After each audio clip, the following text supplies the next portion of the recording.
madaxweynaha dawladda deegaanka Soomaalida Itoobiya madaxweyne Cabdi Maxamuud Cumar ayaa si rasmi ah xariga uga jaray jidka laamiga ah ee Qorraxay oo mara bartamaha magaalada Jijjiga iyo buunda isku xidha xaafadaha shanaad 17aad 19aad iyo 18aad oo hore u kala qoqobna gaar ahaan xilli roobaadka aan baysu talaabi jirin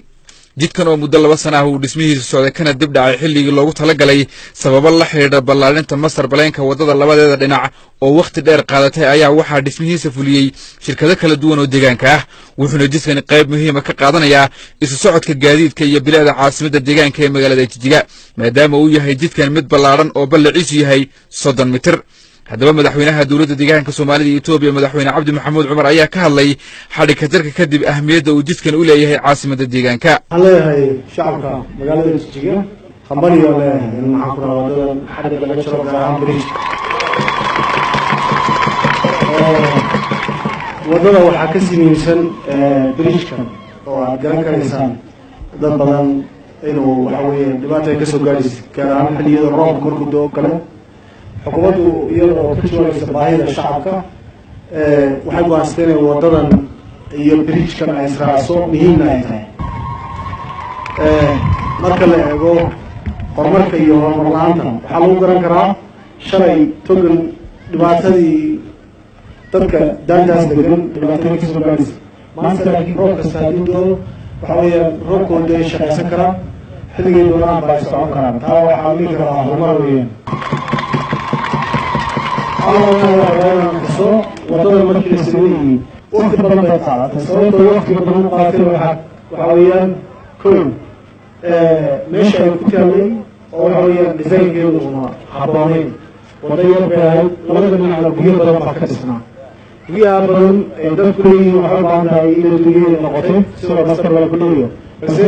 in la dumiyo waxay u baahatay lacag aad u badan oo kharash badan bay u baahatay waayo qof kastoo gurigiisa laga duminayo in waxay noqonaysaa markaa madho la siiyo waxaan leenahay hambaliyo idinkana kuwii ka faa'iidaystaan Allah idinka dhigo waxaana aad ugu faraxsanahay bridge-kan oo waddada iga muhiimsan aniga waddada waxaa ka muhiimsan baan dhihi karaa bridge-ka ka muhiimsan waddada waayo waddada hadday jirtay tii horeba waa la isticmaali karay laakiin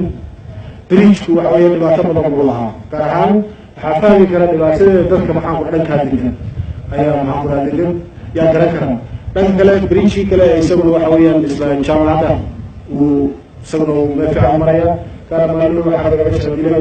dhankoodana shacabka ku dhaqan caasimadda deegaanka ee magaalada Jijjiga ayaa bogaadiyey dhismaha jidkan iyagoona sheegay inuu qayb libax ka qaadanayo isu socodka bulshada isla markaana uu kor u qaadayo bilicda caasimadda deegaanka ee magaalada Jijjiga waanu ku faraxsanahay wax qabadka aad noo qabatay marna wax la soo koobi karayo maaha anagu waxaan deganahay halkan korkaan deganaa caruurta iyo anigu inaanu kala dhaxno markaan suuqa tago wala wada og yahay waxaan leeyahay aad baan u hambalyeynaya madaxweyne masaakiin roonow waanu ku ducaynay waligaaba nadaadi ilaah waqtigaana soo gaarsiyaa mahad iskale wax yar waxa warbixina anu togan kada guriga halkaas ka muuqda gebigaasaan soo istaagay halkaa gaariga qabaalkii taagan yahay malaha 5 habeen oo roob socdo mid walba halkaasaan ka noqday oo suuqa dhexdiisa ka saaray